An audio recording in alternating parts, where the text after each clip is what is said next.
Assalamualaikum warahmatullahi wabarakatuh. Waalaikumsalam warahmatullahi wabarakatuh.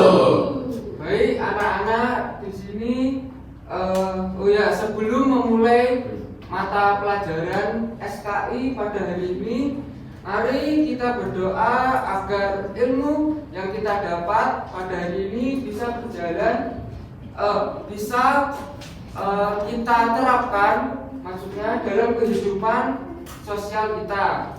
Nah, untuk itu berdoa akan dipimpin oleh ketua kelas. Monggo Pak Ketua Kelas bisa memimpin berdoa. Mari kita berdoa kedua kalinya. Berdoa dimulai. Bismillahirrahmanirrahim. Raditu billahi rabban wa bil islami dinan wa bi Muhammadin nabiyyan wa rasulan. Rabbi zidni ilma warzuqni fahma. Amin ya rabbal alamin. Nah, ini ada yang nggak masuk atau masuk semua? Ada yang tidak masuk. Oke, untuk pengecekan absensi, nanti nama yang Bapak panggil bila hadir gitu ya. Ya. Lintang Ulul Azmi Muhammad Salman Al-Farizi Izin. kemana? Kemudian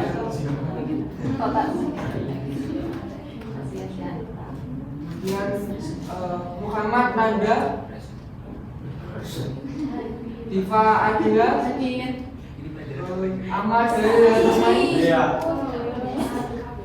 Maulana Muhammad Ilaki Hadir Bapak. Muhammad Zaim Sakit. Mufadan Hadir Bapak.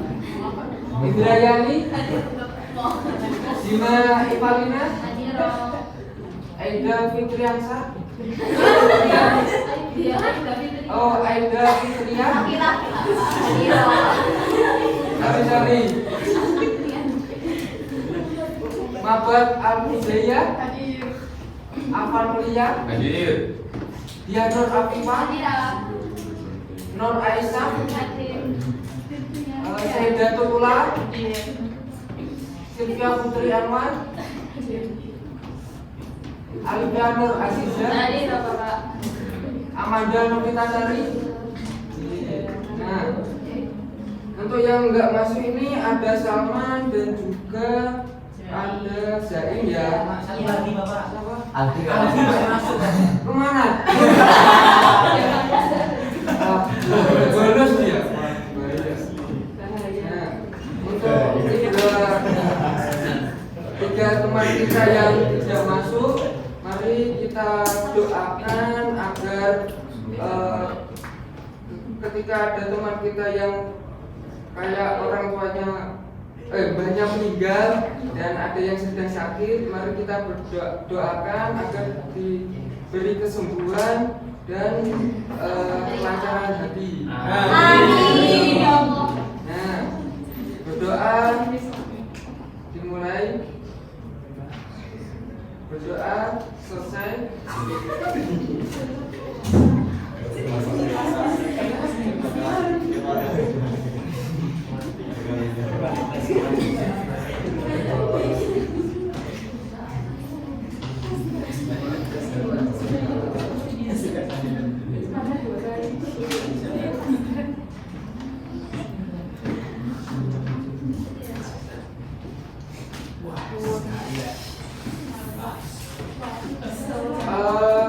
Pada minggu lalu Bapak sudah jelaskan tentang teori-teori masuknya agama Islam di Indonesia.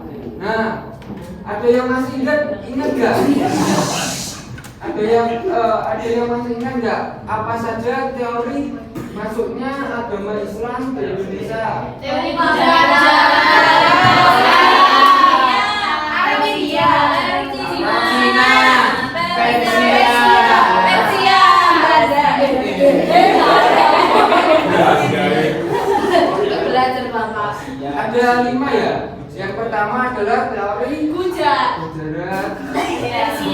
Persia, Arab, Arab, dan dan Maka. ada 4 aja. ya. Yang pertama itu ada Arab, kemudian Persia, kemudian Persia.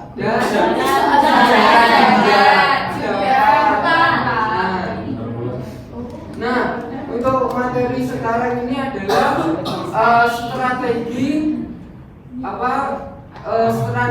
dakwah Islam di Indonesia. Nah, ada yang tahu nggak kenapa agama Islam itu dapat diterima dan berkembang cepat di Indonesia? Nggak tahu. Iya, ada. Nah, untuk jawabannya di akhir materi nanti ya. Kita udah kayak Biar apa itu ada ya semangat. Bapak, ini kita anak SMA atau anak SD kita? SMA kelas 12. Ya, Oh, siap. enggak apa, enggak kayak orang-orang anak SD. Nah, jadi strategi dakwah di Indonesia itu, nah kita sebelumnya sudah tahu ya bahwa Indonesia sebelum agama Islam sudah mempunyai kepercayaan. Nah, apa saja kepercayaan itu? Yakni Hindu, Buddha, animisme dan Dinamisme.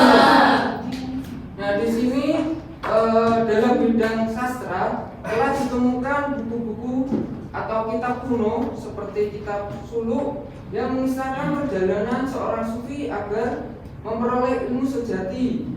Nah, ada juga kitab Sutasoma, kitab Negara Kartagama dan sebagainya.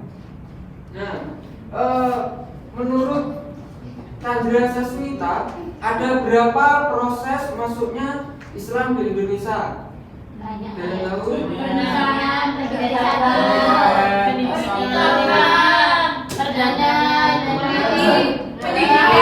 pendidikan.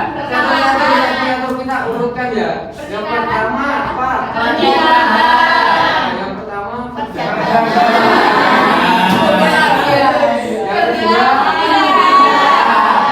kedua Pernikahan. pendidikan. Yang keempat, Yang keempat politik. politik. Kelima Dakwah. kesenian. Keenam Tasawuf. Oke. Nah, yang pertama ini adalah perdagangan. Nah, perdagangan merupakan proses awal Islamisasi di Indonesia pada abad ke-7 Masehi sampai ke-16 Masehi. Nah, pada saat itu negara Indonesia kedatangan negara Islam seperti Arab, Persia, dan India. Kemudian jalur perdagangan ini menguntungkan bagi seorang raja atau bangsawan yang berada di pesisir pantai karena mereka itu ikut adil atau ikut serta dalam perdagangan tersebut. Nah, di sisi lain juga tak jarang dari raja atau bangsawan ini masuk ke dalam agama Islam. Nah itu memudahkan untuk para pedagang Muslim untuk melakukan dakwah. Untuk yang kedua adalah perkawinan ya. Jadi para pedagang Muslim ketika melakukan perdagangan dengan kaum pribumi dan tak jarang diteruskan dengan perkawinan antara kaum pribumi dan para pedagang Muslim. Nah, dalam prosesi perkawinan itu pihak pribumi mengucapkan kalimat syahadat sehingga perkawinan ini menjadi media yang efektif dalam menyebarkan agama Islam.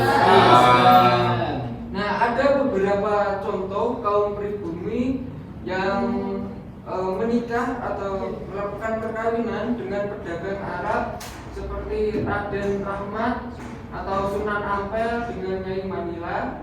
kemudian perkawinan antara Sunan Gunung Jati dengan Putri Kaungatan, dan pernikahan Raja Brawijaya dengan Putri Campa. Oke, untuk yang ketiga adalah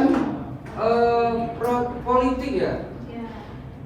Proses Islamisasi melalui politik ini dilakukan secara bertahap dan bersinambungan.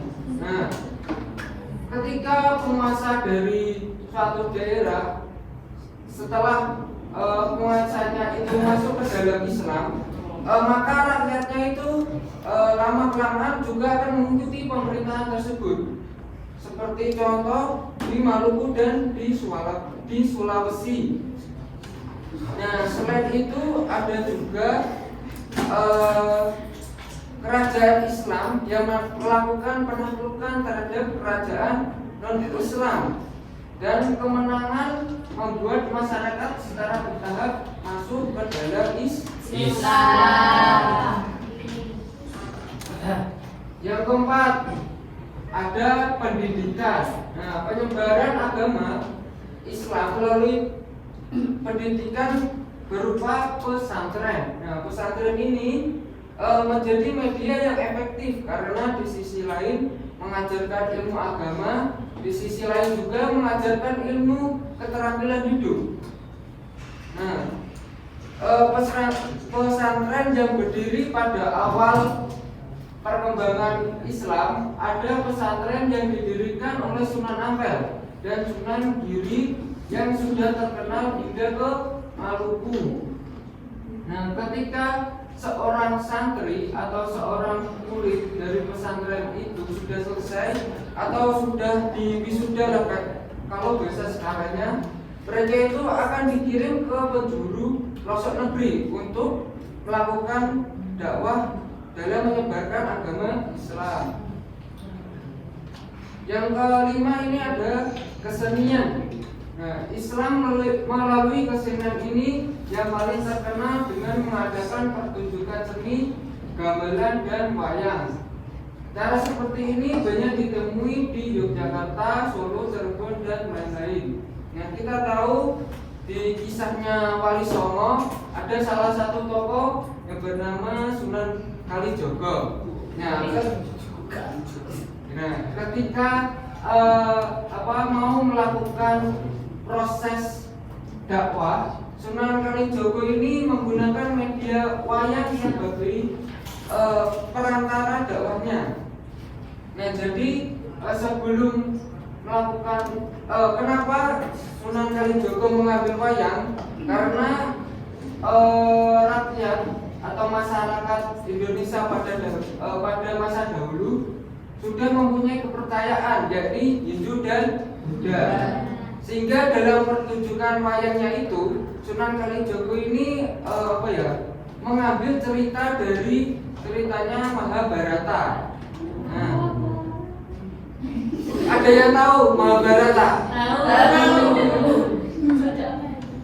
Nah, pada saat itu Sunan Kalijogo ini mensisipkan atau menambahkan kayak membumbui ajaran-ajaran Islam dalam ceritanya tersebut.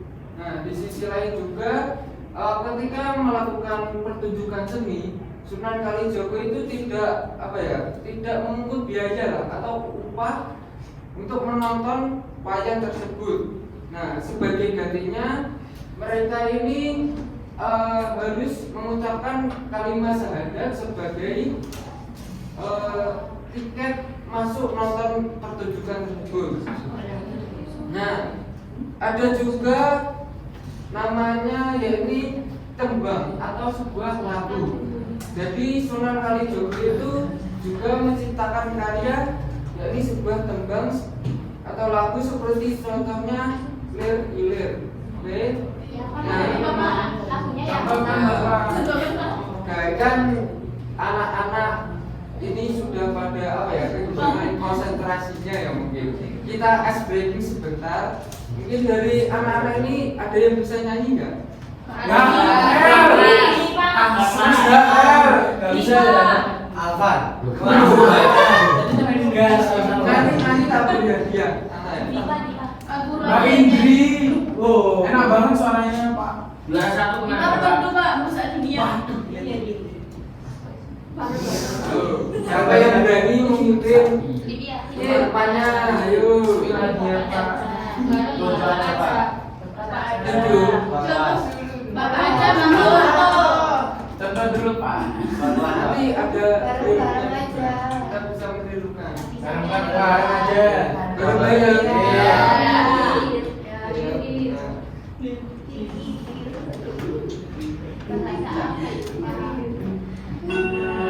Oh, siap.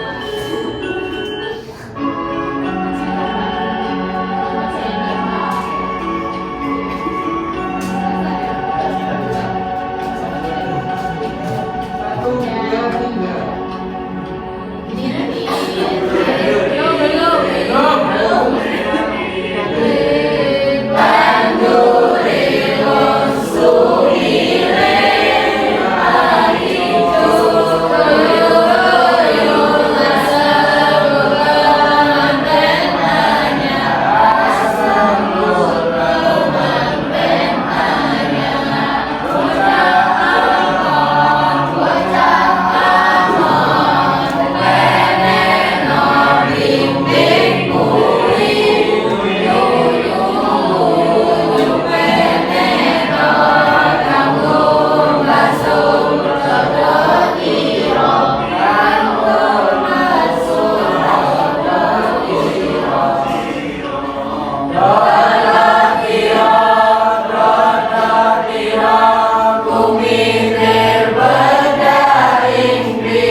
Mau diulangi lagi atau? Sudah.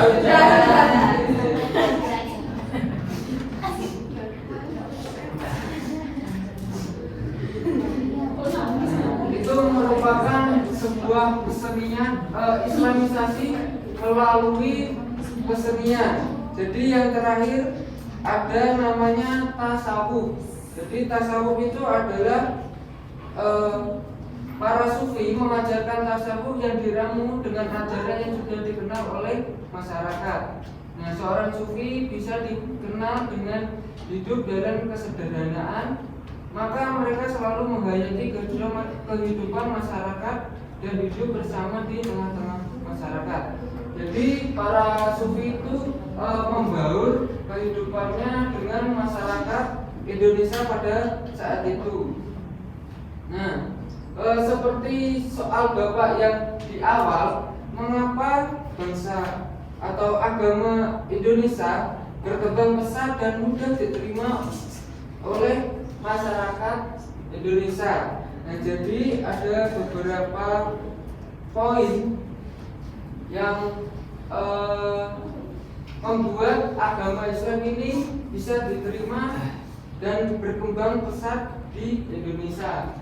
Yang pertama, ada agama Islam bersifat terbuka sehingga penyiaran dan pengajaran agama Islam dapat dilakukan oleh setiap orang Islam.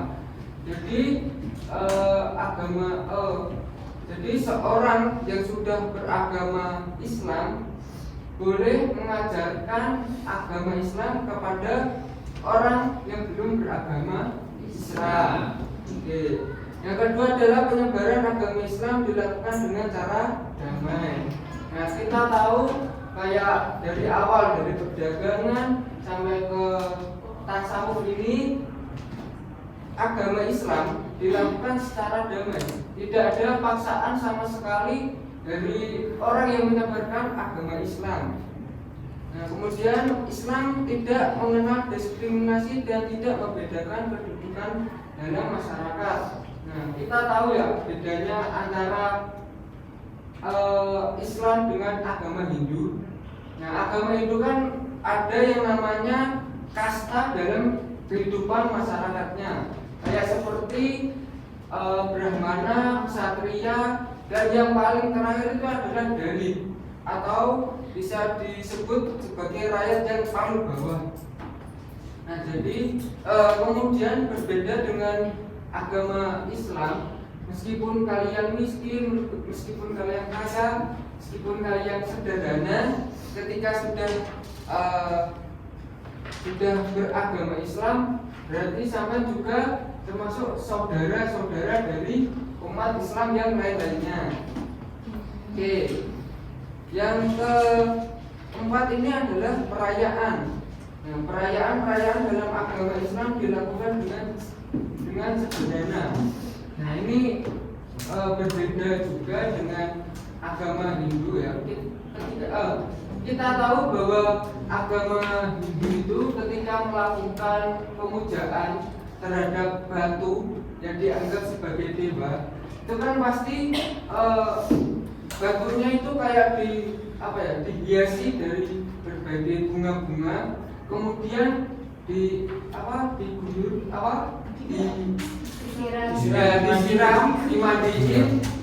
dimandiin susu, kemudian madu dan air. Nah, itu kan terlalu membuang-buang makanan, padahal rakyat di sana itu juga membutuhkan makanan. Daripada dikasihkan kepada batu yang tidak bisa berbicara, tidak bisa bergerak, mending dikasihkan kepada rakyat yang untuk memenuhi kehidupan sehari-harinya tidak bisa. Oke, yang terakhir adalah dalam Islam dikenal dengan adanya kewajiban mengeluarkan zakat. Zakat ini bertujuan untuk menciptakan kesejahteraan kehidupan masyarakat. Nah, zakat ini hukumnya wajib bagi yang mampu. Oke, mungkin materi kita cukup sampai di sini dulu. Nah, ini selanjutnya Bapak akan kasih kuis. Nah, ini kuis ini bertujuan untuk mengecek apakah dari anak-anak ini sudah mampu atau sudah memahami apa yang saya jelaskan. Oke.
Ini bawa habis semua kan? Iya. Oke. punya HP baterai. Nah, untuk sekarang ini boleh di-scan ya. Nanti yang juara 1, 2, dan 3 nanti akan Bapak beri hadiah.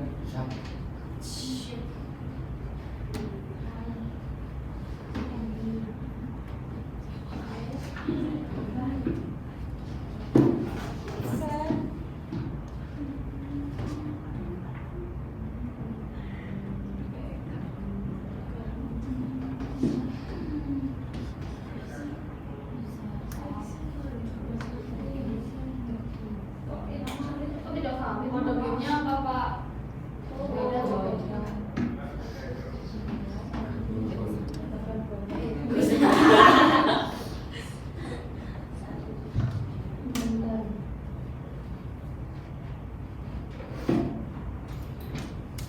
Oke, kelihatan Pak Soindin.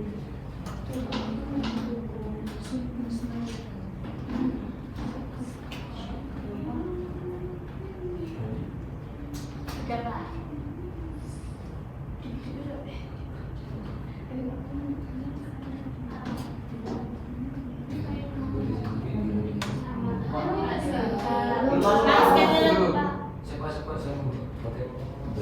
Itu loh scan.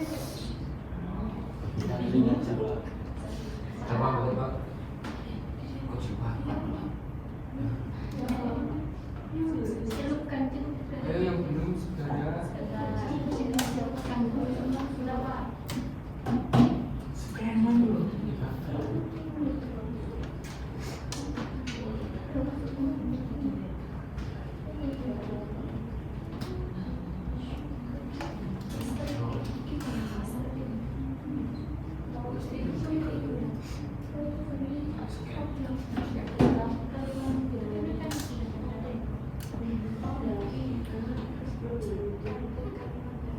Oke, sangat. Masih 11 anak yang sebentar. Jadi saya ingat.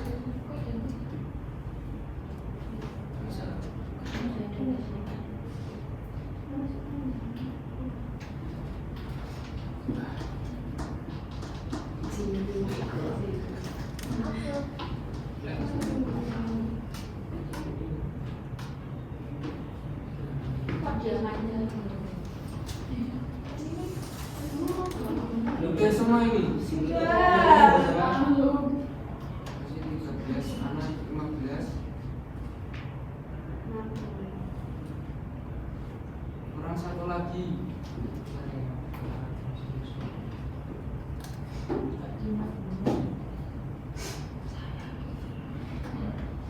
Nah, oke. Kita mulai ya. 1, 2, 3. Gol.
kemarin.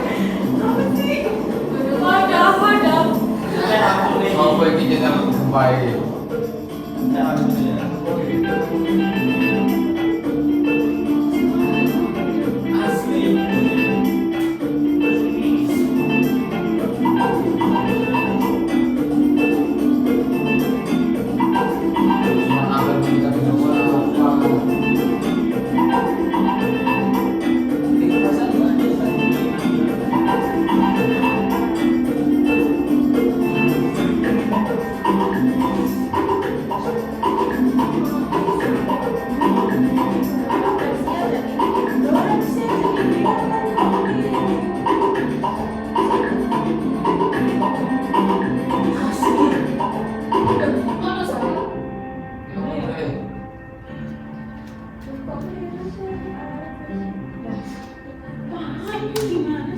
Jawabannya itu sesuai yang di zamannya. Iya. Namanya lihat. Oh ini harus ada komanya kan? Polisi ini juga ini. Ya Allah, orang koma ya Allah.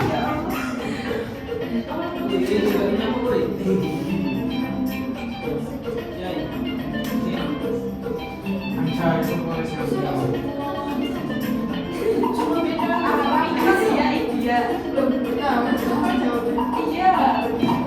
Dia cinta kan.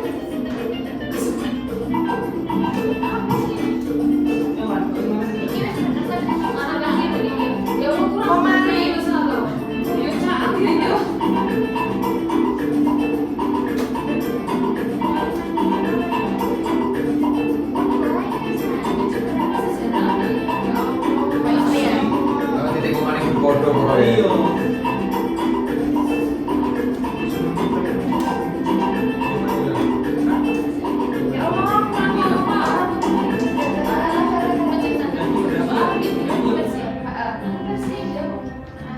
Ini Pak.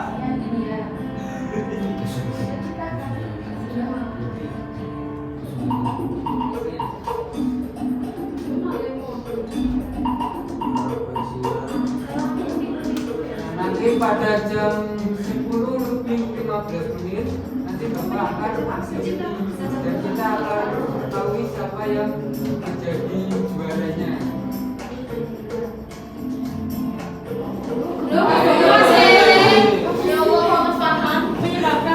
Kok bisa? Kalau salah si mamamu gitu.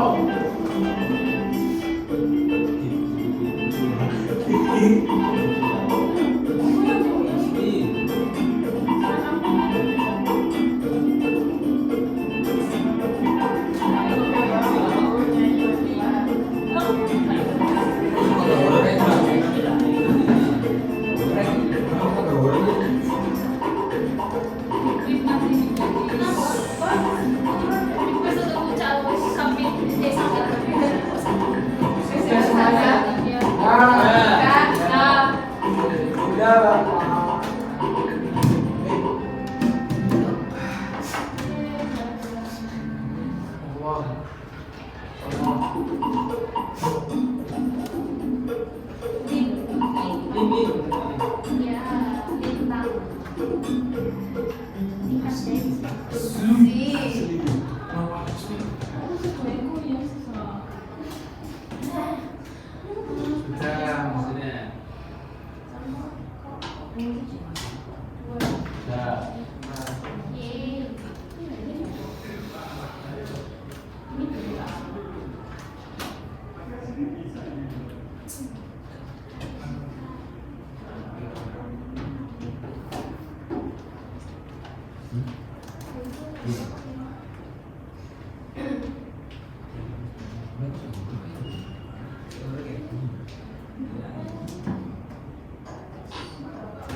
karena tadi salah menguklik dan si juaranya itu belum belum muncul.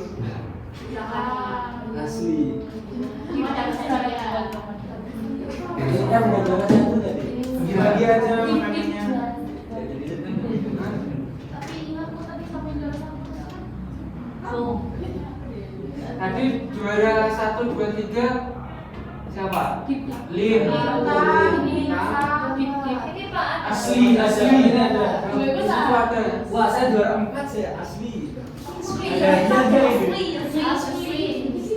Ini loh. Juara 1.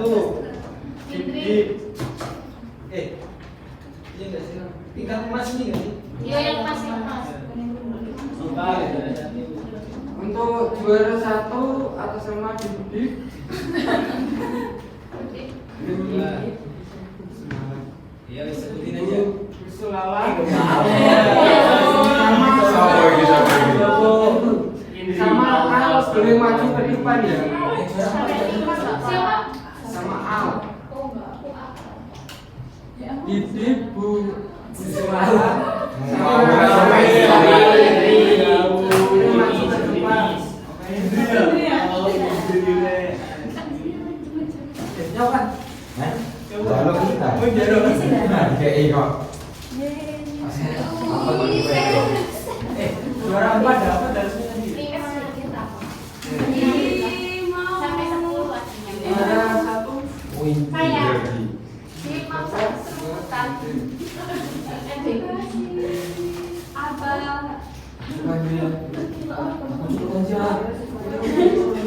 Makasih Kakak.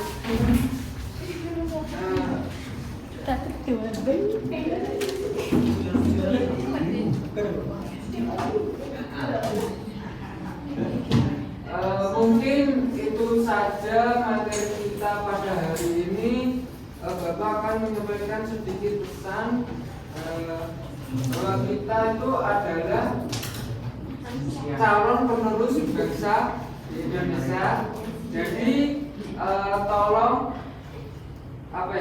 kayak menjaga kebudayaan di setiap daerah-daerah. Nah, kemudian karena setiap daerah itu memiliki budaya yang berbeda-beda, untuk itu kita harus menjaga jangan sampai kalah dengan budayanya orang asing. Nah, untuk itu materi pada hari ini, bila ada salah kata dari Bapak, salah perilaku dan mungkin dari salah ucapan, sekian. Wassalamualaikum warahmatullahi wabarakatuh. Waalaikumsalam.